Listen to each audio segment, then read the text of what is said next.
إن الحمد لله نحمده ونستعينه ونستغفره ونعوذ بالله من شرور أنفسنا ومن سيئات أعمالنا من يهده الله فلا مضل له ومن يضلل فلا هادي له أشهد أن لا إله إلا الله وحده لا شريك له وأشهد أن محمدا عبده ورسوله.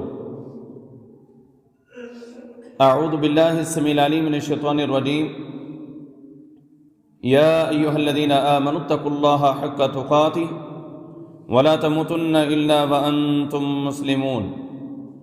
يا أيها الناس اتقوا ربكم الذي خلقكم من نفس واحدة وخلق منها زوجها وبث منهما رجالا كثيرا ونساء واتقوا الله الذي تساءلون به والأرحام إن الله كان عليكم رقيبا. يا أيها الذين آمنوا اتقوا الله وقولوا قولا سديدا يصلح لكم أعمالكم ويغفر لكم ذنوبكم ومن يطع الله ورسوله فقد فاز فوزا عظيما. أما بعد فإن خير الحديث كتاب الله وخير الهدى هدى محمد صلى الله عليه وسلم وشر الأمور محدثاتها وكل محدثة بدعة وكل بدعة ضلالة وكل ضلالة في النار. أعوذ بالله السميع العليم من الشيطان الرجيم. قال الله تبارك وتعالى في القرآن المجيد والفرقان الحميد. يا أيها الذين آمنوا اتقوا الله حق تقاته ولا تموتن إلا وأنتم مسلمون.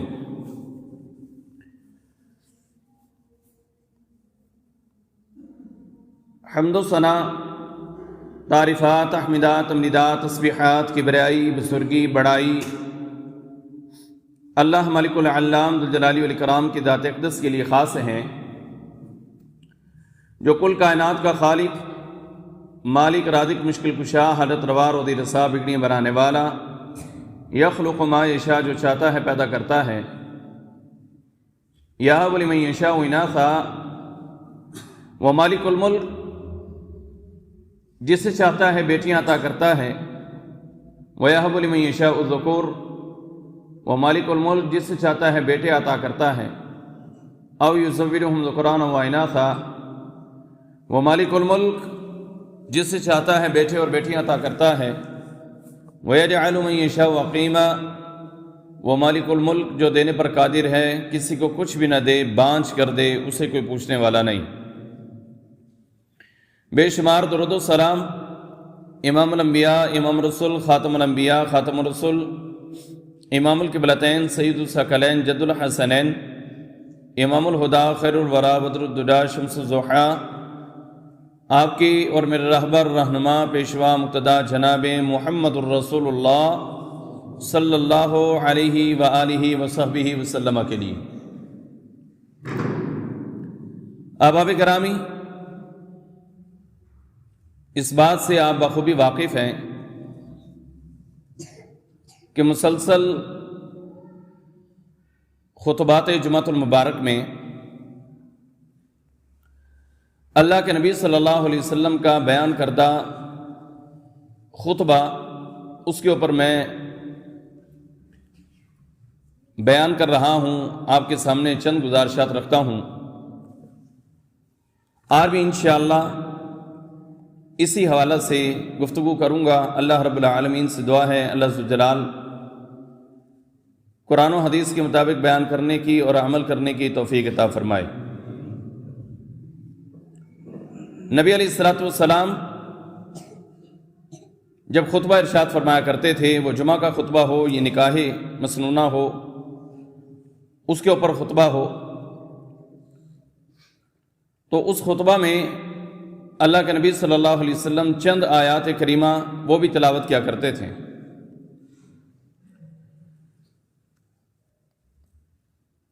ہماری بات جو پچھلے جمعہ میں ہوئی تھی وہ اس حوالے سے تھی کہ جسے اللہ ہدایت دے اسے کوئی گمراہ نہیں کر سکتا، اور جسے پھر گمراہ کر دے اسے پھر پوری دنیا کی طاقتیں مل کر بھی ہدایت نہیں دے سکتی۔ یہ کلمات، یہ جملے جب ختم ہوتے تھے تو پھر اللہ کے نبی صلی اللہ علیہ وسلم آیت کریمہ پڑھتے تھے، یا ایھا الذین آمنوا اتقوا اللہ حق تقاتہ ولا تموتن الا وانتم مسلمون۔ اے ایمان والو، اتقوا اللہ، اللہ تعالیٰ سے ڈرو، اللہ کا تقوی اختیار کرو، حق تقاتہ، بالکل اس طرح جس طرح ڈرنے کا حق ہے، ولا تموتن الا وانتم مسلمون، اور یاد رکھو تمہیں موت اس حالت میں آنی چاہیے کہ تم مسلمان ہو کر مرو، مسلمانی کے اوپر مرو، اسلام کے اوپر مرو، اسلام کی حالت میں مرو۔ میں آج تفسیریں پڑھ رہا تھا، بہت سارے مفسرین نے اس آیت کے اوپر بہت ساری باتیں لکھی ہیں۔ ایک حدیث جو کہ امام بخاری رحمہ اللہ اپنی الصحیح کے اندر نقل کرتے ہیں اسی آیت کے تحت، جس کے راوی عبداللہ ابن عباس رضی اللہ تعالیٰ عنہ بھی ہیں اور عبداللہ ابن مسعود رضی اللہ تعالیٰ عنہ بھی ہیں۔ عبداللہ ابن مسعود رضی اللہ تعالیٰ عنہ فرماتے ہیں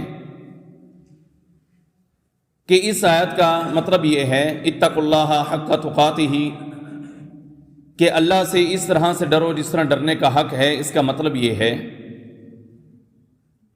ان یطاع فلا یعصى، کہ اللہ کی اطاعت کی جائے اور کبھی بھی زندگی کے اندر جب تک سانس چل رہے ہیں اس کی نافرمانی نہ کی جائے۔ ان یطاع فلا یعصى، کہ جس مالک الملک نے پیدا کیا ہے، جو ہمارا خالق ہے، ہمارا مالک ہے، ہمارا رازق ہے، مشکل کشا، حاجت روا، روزی رساں ہے، اس کی اطاعت کی جائے، اس کی فرما برداری کی جائے، اس کے احکامات کے بالکل عین مطابق چلا جائے۔ فلا یعصى، کبھی بھی زندگی کے اندر اس مالک الملک کی، اس اللہ کی، اس ذوالجلال کی نافرمانی نہ کی جائے۔ اور فرمایا وَأَن يُذْكَرْ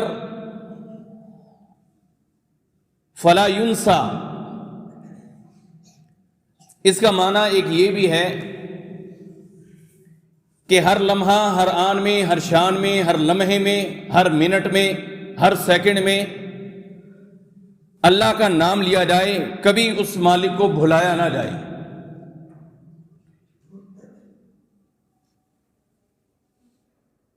اور تیسرا معنی عبداللہ ابن مسعود رضی اللہ عنہ فرماتے ہیں وَأَن يُشْكَرْ فَلَا يُكْفَرْ، کہ اتقوا اللہ حق تقاتہ کا ایک معنی یہ ہے کہ اپنے مالک اور اپنے خالق کا شکر گزار انسان بندہ بن جائے، فلا یکفر، موت کے آنے تک کبھی بھی وہ ناشکری نہ کرے۔ معنی اور بھی بہت سارے ہیں، ان تینوں کے اوپر میں گفتگو کروں گا۔ اللہ رب العالمین ہم سب کو عمل کرنے کی توفیق عطا فرمائے اور ہمیں اپنی اصلاح کرنے کی توفیق دے۔ یہ تینوں ہی بڑے زبردست قسم کے معنی ہیں، اور پھر معنی بھی وہ شخصیت کر رہا ہے جو صحابی رسول ہے، اور پھر ایک بھی نہیں، دو صحابہ، عبداللہ ابن مسعود رضی اللہ تعالیٰ عنہ فقیہ امت، اور عبداللہ ابن عباس رضی اللہ تعالیٰ عنہ مفسر امت، مفسر قرآن۔ عبداللہ ابن عباس رضی اللہ تعالیٰ عنہ جو اللہ کے نبی علیہ الصلوۃ والسلام کے چچا کے بیٹے ہیں، آپ علیہ السلام کے کزن بھی ہیں، اور آپ کی ایک بیوی میمونہ کے وہ بھانجے بھی ہیں، ان سے بڑا مفسر، قرآن کی تفسیر بیان کرنے والا اللہ کے نبی علیہ السلام کے بعد کوئی اور شخص پیدا نہیں ہوا۔ آپ پر تو قرآن اترا ہے نا، آگے اسے بیان کیا، بالکل ویسے بیان کیا جس طرح کائنات کے امام محمد رسول اللہ صلی اللہ علیہ وسلم نے بیان کیا۔ وہ شخصیت عبداللہ ابن عباس رضی اللہ عنہ کی ہے۔ اور عبداللہ ابن مسعود رضی اللہ تعالیٰ عنہ جلیل القدر صحابی اور امت کے فقیہ ہیں، بہت بڑے فقیہ ہیں، اور ہمارا ایک طبقہ تو ان کو بہت زیادہ ہی مانتا ہے، عبداللہ ابن مسعود رضی اللہ تعالیٰ عنہ کو۔ ان کے ہاں وہ ویسے ہی معروف ہے، اور کسی صحابی کو وہ مانے یا نہ مانے، عبداللہ ابن مسعود رضی اللہ عنہ کو لازمی مانتے ہیں۔ اللہ اکبر۔ تو دونوں جلیل القدر صحابہ ہیں، اور وہ ہم لوگوں کو یہ بات سمجھا رہے ہیں، اور قیامت تک آنے والوں کو یہ بات سمجھا رہے ہیں کہ اللہ نے جو یہ قرآن میں کہا ہے نا کہ اے ایمان والو اتقوا اللہ حق تقاتی، خاف اللہ حق خوفی، کہ اللہ سے ڈرو اس طرح سے ڈرو کہ جس طرح ڈرنے کا حق ہے۔ اور وہ کا حق کس طرح سے ہے کہ ان یطاع فلا یعصى، کہ اس مالک الملک نے جو بات بھی تمہیں سمجھائی ہے، جو تمہیں کہی ہے، اس کی اطاعت کی جائے۔ یہ ہے صحیح معنی میں تقویٰ اور ڈرنے کا حق، کہ اللہ کی ہم بات کو مانیں جس طرح اس نے ہمیں کہی ہے۔ فلا یعصى، اور ساتھ ہی حالانکہ ایک بات اگر وہ کر دیتے تو یہ کافی تھی کہ ان یطاع، کہ اللہ کی اطاعت کی جائے۔ یہاں پازیٹیو کو بیان کرنے کے بعد نیگیٹو کا بھی ذکر کیے کہ اطاعت کی تضاد جو ہے وہ نافرمانی ہے، تو یاد رکھو ان یطاع، تقوی کا حق یہ ہے کہ اللہ کی اطاعت کی جائے، فلا یعصى، مرنے تک، کیونکہ آگے اللہ مرنے کا ذکر کر رہا ہے اور کہہ رہے ہیں فلا تموتن الا وانتم مسلمون۔ یاد رکھو مرنا تم نے اس حالت میں ہے کہ اسلام تمہارے اندر گھسا ہوا ہو، علی حال الاسلام، علی طبق الاسلام، علی کیفیت الاسلام، مرنا اسلام کی حالت میں ہے، مرنا اسلام کی کیفیت میں ہے۔ تو یہ بات سمجھائی جا رہی کہ ان یطاع، اللہ کی اطاعت کی جائے، فلا یعصى، مرنے تک اس کی نافرمانی نہ ہو۔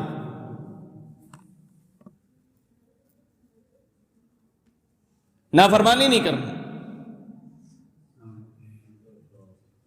اس لیے کہ من یطع اللہ ورسولہ، جو اللہ اور اس کے رسول کی اطاعت کرتا ہے، فقد رشد واہتدی، وہ کامیاب ہے، وہ ہدایت کے اوپر ہے، وہ سیدھے راستے پر ہے۔ وَمَن يَعْصِ اللَّهَ وَرَسُولَهُ فَقَدْ ضَلَّ وَغَوَىٰ، اور جو اللہ اور اس کے رسول کی نافرمانی کرتا ہے وہ گمراہ بھی ہو گیا اور بہک گیا۔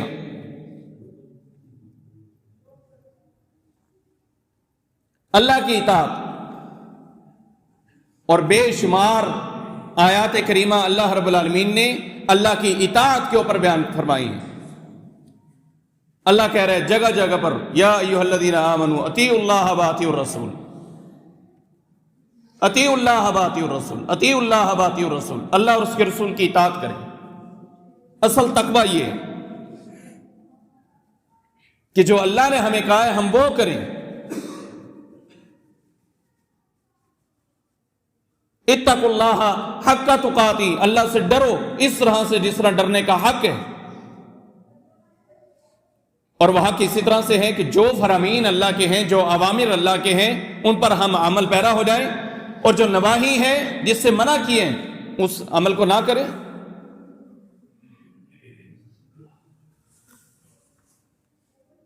تقویٰ ہوتا بھی یہی ہے کہ امر بالمعروف ونہی عن المنکر، کہ نیکی کا حکم دینا اور منکر کام سے رک جانا، لوگوں کو بھی کہنا اور خود بھی وہ کام نہ کرنا، دونوں چیزیں۔ آپ نیکی کا کہیں، عمل کریں، آپ برائی سے روکیں، خود بھی رک جائیں، یہ تقویٰ ہے۔ 23 سال اللہ کے نبی صلی اللہ علیہ وسلم نے صحابہ اکرام کو تبلیغ کی ہے، سمجھایا ہے، اور جب سے یہ آیت کریمہ اللہ رب العالمین نے قرآن پاک میں اتاری ہے، یہ مدینہ میں اتری ہے یہ آیت کریمہ،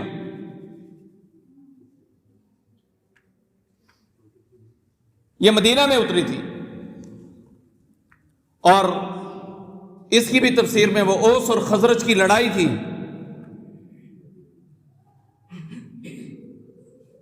جب قبائلی لڑائی جو ہے وہ چل رہی تھی، ایک قبیلہ اوس کا ہے، ایک قبیلہ خزرج کا ہے، لیکن دونوں مسلمان ہو چکے ہیں. تو اس موقع پر چند صحابہ کرام جو ہیں وہ دونوں طرف سے مل کے انہوں نے آپس میں صلح کروائی. اس موقع پر اللہ رب العالمین نے یہ آیت کریمہ اتاری تھی کہ اے ایمان والو، اللہ سے ڈرو جس طرح ڈرنے کا حق ہے. مطلب ہے اسلام اگر لے کر آئے ہو تو پھر اب لسانی تعصب نہیں ہوگا، قبائلی تعصب نہیں ہوگا، کوئی ذات پات کوئی رشتے اس طرح کے نہیں ہوں گے، کیونکہ یہ چیزیں تقوی کے منافی. جہاں لسانی تعصب آ جائے، جہاں قومی تعصب آ جائے، جہاں ذات پات کا تعصب آ جائے، یہ تقوی کے منافی. ان اکرمکم عند اللہ اتقاکم، عزت والے تو اللہ کے ہاں وہ ہیں جو متقی ہیں. اللہ نے آپ کا اور میرا قبیلہ بنایا، ہم سے پہلے والوں کا بھی بنایا اور ہم سے بعد والوں کا بھی. وَجَعَلْنَاكُمْ شُعُوبًا وَقَبَائِلَ لِتَعَارَفُوا، اللہ کہتا ہے میں نے تو صرف تعارف کے لیے بنائے.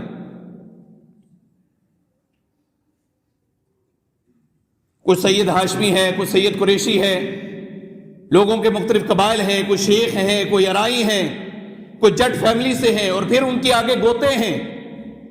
کسی کا کوئی قبیلہ، کسی کا کوئی قبیلہ، کسی کو کسی کے اوپر کوئی فوقیت نہیں ہے. وَجَعَلْنَاكُمْ شُعُوبًا وَقَبَائِلَ لِتَعَارَفُوا، یہ صرف تعارف کے لیے کہ یہ بندہ فلاں فیملی سے ہے، یہ بندہ فلاں فیملی سے ہے، اس کا فلاں قبیلہ ہے، اس کا فلاں قبیلہ ہے، اس کی فلاں ذات ہے. لیکن اللہ پھر فرماتا ہے ان اکرمکم عند اللہ اتقاکم، اللہ کے ہاں معزز صرف وہی ہوتا ہے جو متقی ہے. اللہ کے ہاں حسب اور نسب نہیں چلتا. اگر اللہ نے حسب اور نسب کو معیار بنانا ہوتا تو کبھی بھی قرآن پاک میں تبت یدا ابی لہب وتب یہ آیت نہ اترتی، یہ آیت نہ اترتی اگر نسب معیار ہوتا. اس لیے جس طرح محمد رسول اللہ صلی اللہ علیہ وسلم ہاشمی ہے، ابو لہب بھی اسی طرح سے ہاشمی ہے.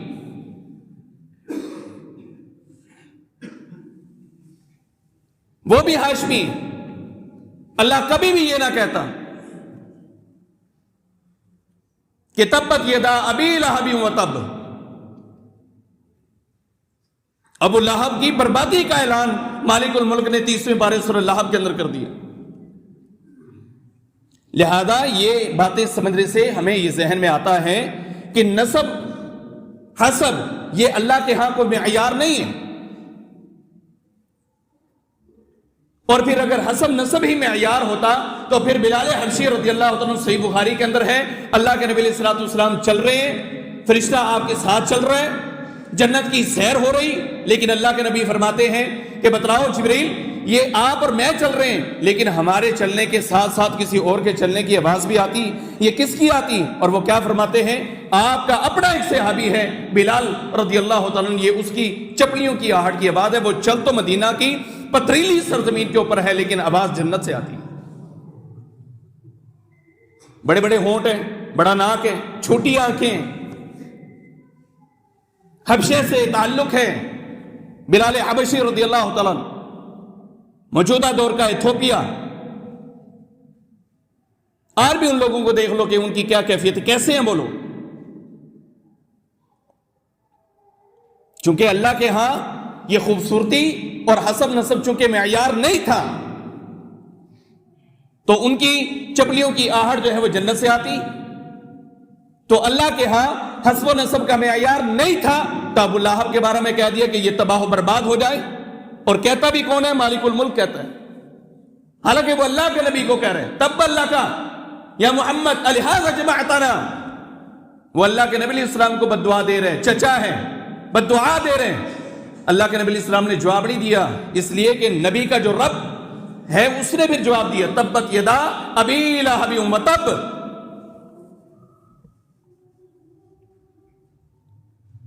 ما اغنى عنه ماله وما كسب سيصلى نارا ذات لهب. سخت سے سخت آرڈر جو ہے وہ آگے چلتا آ رہا ہے. ام جمیل نے کہا تو اس کا بھی ذکر کر دیا بھئی تو اکیلا نہیں جائے گا. وامرأتہ حمالۃ الحطب، تم دونوں نے کائنات کے امام محمد رسول اللہ صلی اللہ علیہ وسلم کو تکلیف دینے کی کوشش کی، گالی دینے کی کوشش کی، ہم تمہیں ایسے چھوڑ دیں گے.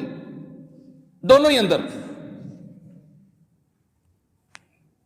تو یا ایھا الذین آمنوا، اے ایمان والو، اتقوا اللہ حق تقاتی. یہ بات اس طرف چلی گئی، میں کوشش کر رہا تھا کہ ان 3 باتوں کے اوپر ذکر ہو جائے، لیکن وہ ضروری ہے، اللہ ذہن میں ڈالتے ہیں. اللہ اکبر. تو یہ جو ذات پات کا ایک کنسپٹ ہے ہمارے ہاں، یہ بالکل شریعت کے منافی ہے. قومیں ہیں، ذاتیں ہیں، ٹھیک ہیں، وہ اللہ نے بنائی، کوئی مسئلہ نہیں، لیکن بندہ اس کے اوپر اترائے، شیخی مارے، یہ غلط ہے.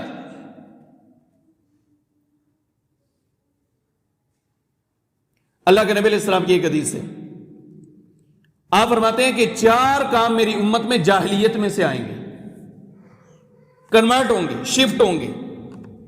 وہ جاہلیہ سے مراد یہ ہوتا ہے اسلام سے پہلے، جب تک اسلام نہیں آیا نا، اسلام کے آنے سے پہلے جو لوگ رہ رہے ہیں، زندگی بسر کر رہے ہیں، اس دور کو زمانے جاہلیت جو ہے وہ بولا جاتا ہے.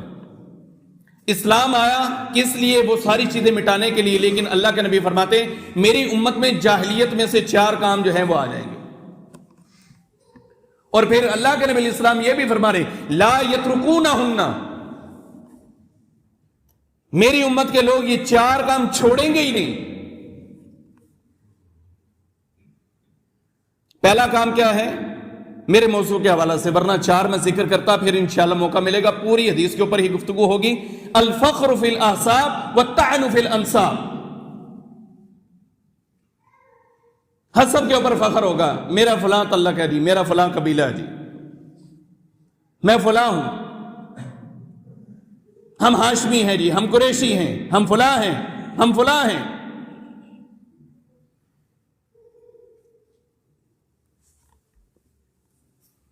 یہ قبیلہ تو بالخصوص انہوں نے پتہ نہیں ٹکٹ لیا ہوا ہے اللہ کے نبی علیہ السلام سے کہ ہم سید زادے ہیں، اور لوگ بھی جھک جھک کے مل رہے ہوتے ہیں کہ یار یہ سید زادے ہیں. اللہ کے نبی علیہ السلام کا خاندان ضرور ہے، لیکن اللہ کے نبی علیہ السلام کے اپنے چچے ہی ہاشمی جو ہے وہ جہنم میں چلے گئے، نبی علیہ السلام نہیں بچا سکے. ابو لہب کی بربادی کا ابھی آپ نے سن لیا، قرآن میں ہے، 30ویں پارے میں ہے، سورہ لہب کے اندر ہے، تبت یدا ابی لہب وتب. ابو طالب کا ذکر سورہ قصص کے اندر ہے، آیت نمبر 56 کے اندر، کہ اللہ کے نبی علیہ السلام اپنے چچا ابو طالب کو کہہ رہے ہیں کہ سأستغفر لک، میں اے میرے چچا تیرے لیے اپنے رب سے معافی مانگوں گا. پچھلے جمعہ کے اندر پورا میں نے اس کے اوپر بیان دیے ہیں. میں تیرے لیے اللہ سے استغفار کروں گا کہ اللہ میرے چچا کو معاف کر دے. حتی انہا عن، تب تک میں معافی مانگوں گا جب تک مجھے روک نہیں دیا جاتا. اللہ نے سورہ قصص کے اندر بیان کیا، آیت نمبر 56 کے اندر، استغفر لہم او لا تستغفر لہم وان تستغفر لہم 70 مرہ فلن یغفر اللہ لہم. منگی چل، کتنا مانگ لو گے؟ 70,000 مرتبہ بھی اگر تم معافی مانگو ہم نے معاف نہیں کرنا. رفعت الاقلام وجفت الصحف، اب تقدیر لکھی جا چکی ہے کہ اس بندے نے جو عمل کرنا تھا ہم نے وہ لکھوایا ہے، اب ہم نے قلم بھی اٹھوا لی اور سیاہی بھی خشک ہو گئی. کوئی سید ہے، سیدزادہ ہے، کوئی بھی ہے، کسی قبیلے سے تعلق رکھتا ہے، ان اکرمکم عند اللہ اتقاکم، اللہ کے ہاں اگر اس نے کامیاب ہونا ہے تو وہ تقوی لے کر آئے گا. اللہ کے نبی علیہ السلام اپنے آخری عمر کے حصے میں اپنی بیٹی کو بلاتے ہیں، یبنت فاطمہ، اے میری بیٹی فاطمہ رضی اللہ تعالی عنہا، خاتون جنت ہیں، سیدۃ النساء اہل الجنہ ہیں. جتنی بھی عورتوں نے جانا ہے قیامت تک آنے والی خواتین جو بھی جنت میں جائے گی ان کی اگر سردار ہیں تو نبی علیہ السلام کی بیٹی ہیں. لیکن آپ علیہ السلام جاتے ہوئے اپنی بیٹی کو کیا کہہ رہے؟ یبنت فاطمہ اعملی، میری بیٹی فاطمہ عمل کر کے آنا. یہ نہ ذہن میں رکھنا کہ میں محمد رسول اللہ صلی اللہ علیہ وسلم کی بیٹی ہوں. یا امت صفیہ میری پھوپھی صفیہ عمل کر کے آنا، یہ نہ ذہن میں رکھنا کہ میرا بھتیجا اللہ کا نبی ہے۔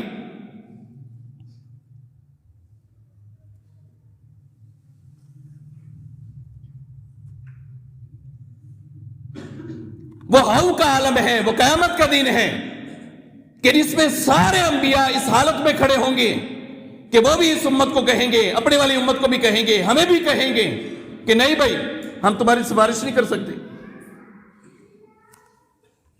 جہاں پر انبیاء کا یہ حال ہو تو وہاں سید زادہ صرف یہ کہے کہ میرا تعلق سید سادات سے ہے، اسے معافی نہیں ملے گی جب تک وہ اچھے عمل اللہ کو نہیں دکھاتا۔ لوگوں نے ٹکٹ باندھی ہوئی ہے کہ ٹکٹ مل گیا، یہ سید زادے بن گئے لہذا یہ ٹکٹ ہے۔ یہ سید زادے بن گئے اس لیے میں نے کہا کہ ہمارے ہاں ہمارے معاشرے میں 4 پیسے آنے کی دیر ہے، وہ بندہ موچی ہو بھلے وہ سید زادہ بن جاتا ہے۔ خاندانی تبدیل کہ ہم فلاں تعلق سے ہیں، فلاں تعلق سے ہیں۔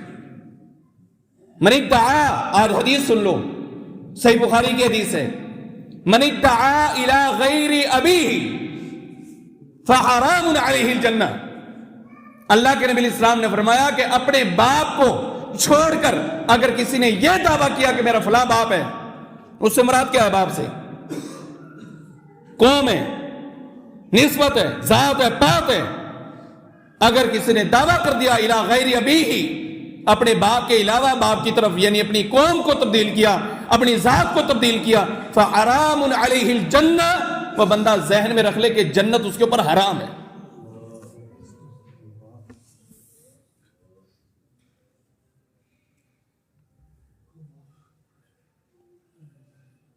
انتہائی معذرت کے ساتھ ہمارے اپنے علاقے میں انصاری برادری کے کچھ لوگ تھے اور وہ لومے چلاتے تھے، کھڑیاں، کپڑا بنتا ہے ہمارے پورے علاقے میں نا، کپڑا بنتا ہے پورے علاقے میں۔ یہ جو کرنڈی مشہور ہے وہ ہمارے محلے کی مشہور ہے، پورے پاکستان میں مشہور ہے۔ ہماری آنکھوں دیکھا حال ہے، 4 روپے زیادہ آئے تو وہ پتا چلا کہ ایک کلٹس انہوں نے رکھی اور وہ رانا صاحب بن گئے۔ ہم حیران ہو گئے کہ بھئی یہ کیا، اور قدرت کا فیصلہ ایسا ہوا 2 یا 3 سال یا 4 سال میرے خیال میں ان کا کوئی عروج رہا ہوگا اور دوبارہ زوال پر آئے تو پھر وہی انصاری بن گئے، کیونکہ وہی ٹھگڑک ہے۔ غلط ہے میرے بھائیوں، جو جس قبیلے میں آپ کو اللہ نے پیدا کر دیا بس ٹھیک ہے۔ معیار بنانا ہے تو عمل کو لے کر آؤ، معیار بنانا ہے تو عقیدے کو بہتر کرو، معیار بنانا ہے تو پھر اتقوا اللہ حق تقاتی ان یطاع فلا یعصى، تو اللہ کی اطاعت کر کے کسی بھی قبیلے کے ساتھ تیرا تعلق ہوگا اللہ تجھے جنت میں بھیجے گا۔ وہاں ذاتیں باتیں نہیں چلنی، وہاں حسب و نسب نہیں چلنے۔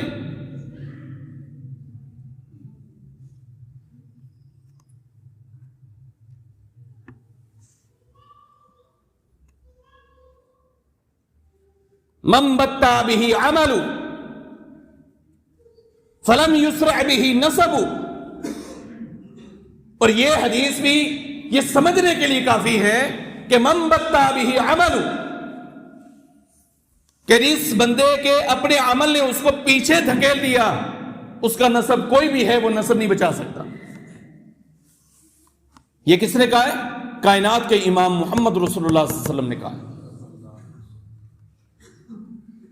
عمل ہے تو ٹھیک ہے، عمل نہیں ہے تو چچا بھی گیا، عمل ہے تو بلال حبشی رضی اللہ تعالیٰ عنہ کی چپلیوں کی آواز اللہ جنت میں سنوا رہا ہے۔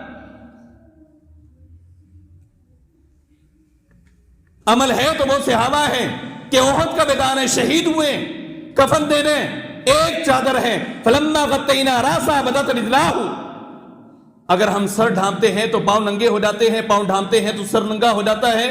وہ صحابی بھی ہے مصعب بن عمیر رضی اللہ تعالیٰ عنہ کہ پوری چادر کفن کے لیے نہیں ہے، لیکن شہید کہاں ہوئے؟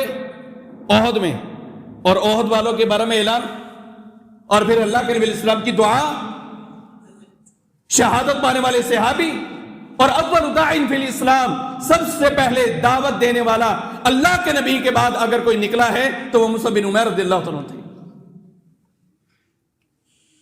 پہلا شخص اللہ کے نبی کے بعد، کیونکہ آپ علیہ السلام تو نبی بن کر آئے نا، قرآن آپ کے اوپر اترا، جو باتیں اللہ نے اپنے نبی کے اوپر اتاری اور پھر نبی علیہ السلام نے اپنی قوم کو سمجھائی، ان 72-73 میں سے جو مسلمان ہوئے ان میں پہلا مسلم مصعب بن عمیر رضی اللہ تعالیٰ عنہ، وہ صحابی رسول ہیں جو مدینہ میں ایسے مبلغ بن کر گئے تھے، پہلے صحابی، اول داع فی الاسلام، سب سے پہلے داعی وہ ہے۔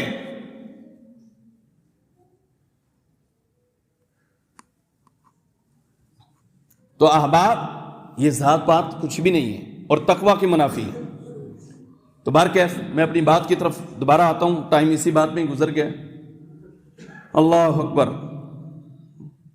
کوئی بندہ اپنے رشتہ داریاں اور تعلق کے اوپر نہ جائے۔ ایک تعلق اور میں بیان کرتا ہوں، ہم میں سے بہت سارے ایسے لوگ ہیں جو یہ کہتے ہیں کہ میرا فلاں صاحب سے تعلق ہے، پیر صاحب، فلاں پیر سے تعلق ہے، فلاں گدی نشین سے تعلق ہے، میرا فلاں بندے سے تعلق ہے، میں نے اس کے اوپر اس کے ہاتھ پر بیعت کی ہوئی ہے۔ اور پھر کیا ہوگا؟ قیامت والے دن وہ ہمیں ساتھ لے کر جائیں گے اور وہ ہمیں بخشوا بھی لیں گے، وہ ہمیں جنت میں لے جائیں گے۔ یہ اکثر عقیدہ ہمارے ہاں جو ہے وہ پایا جاتا ہے لوگوں کے ہاں نا جی، کہ ہمارا فلاں تعلق ہے۔ اللہ رب العالمین نے قرآن پاک میں اس کا نقشہ کھینچا باقاعدہ۔ وہ نقشہ کیا ہے؟ استبرأ الذین اتبعوا من الذین اتبعوا ورأوا العذاب وتقطعت بهم الاسباب۔ یہ آیت کریمہ اپنے گھر میں جا کر مطالعہ کریں، سورہ بقرہ کی ہے، پڑھیں، اس کو سمجھیں کہ اللہ اس میں کیا کہہ رہے ہیں۔ استبرأ الذین اتبعوا من الذین اتبعوا ورأوا العذاب وتقطعت بهم الاسباب۔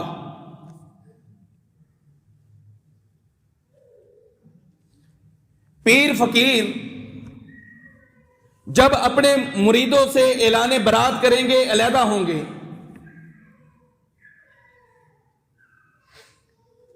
اتبعوا پیر فقیر گدی نشین، اتبعوا ہم لوگ، میں شامل نہیں ہوں، میں تو نہیں کرتا، لیکن ہم لوگ، ہم سارے لوگ جن کا یہ عقیدہ ہے کہ یہ ہمارا پیر ہے اور یہ ہمیں قیامت والے دن بخشوا لے گا، میں فلاں گدی کا مرید ہوں۔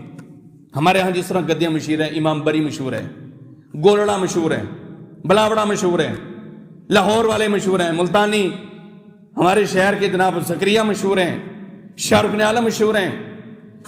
یہ لوگ اتبعوا کہ جن کی پیروی کی گئی ہے، کرنے والے ہم لوگ ہیں۔ اتبعوا جب یہ پیر اور فقیر اور گدی نشین اپنے مریدوں سے علیحدہ ہوں گے، اعلان برات کریں گے، اور پھر ان سب کا آپس میں کوئی تعلق باقی نہیں رہے گا، نکلنے کا کوئی راستہ نہیں ہوگا، تو پھر کیا کہیں گے یہ لوگ؟ کیا کہیں گے؟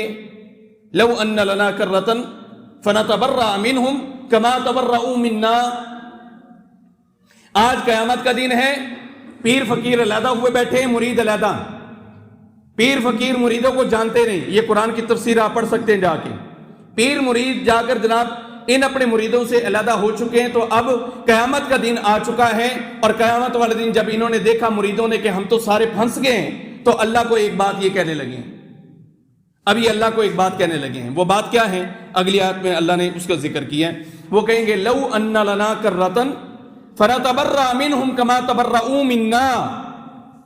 اللہ ایک بار واپس بھیج، ملتان بھیج، لاہور بھیج، اسلام آباد بھیج، امام بری دے ہمسائے بھیج، بلاوڑے کے ایک طرف بھیج، ہمیں جناب یہ گولڑا شریف کا ہمسایہ بنا، ایک مرتبہ ذرا بھیج۔ لو ان لنا کرہ،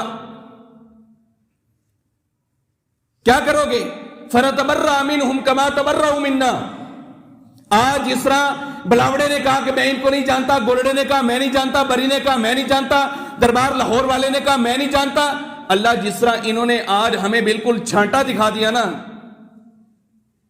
سفید جھنڈی، لال جھنڈی دکھا دی کہ نہیں بھائی ایک مرتبہ بس ذرا بھیج صحیح پاکستان کے شہروں میں جس طرح انہوں نے ہمیں نہیں پہچانا ہم بھی وہاں جا کر ان کو نہیں پہچانیں گے. جاؤ بڑھو تسی جا کما تبرؤ منا, تم کون ہو, ہم تو تمہیں جانتے ہی نہیں. اللہ ایک مرتبہ ذرا بھیج, ہم یہ کرنا چاہتے ہیں. اللہ فرماتے نہیں, کذالک یریہم اللہ اعمالہم حسرات علیہم وما ہم بخارجین من النار.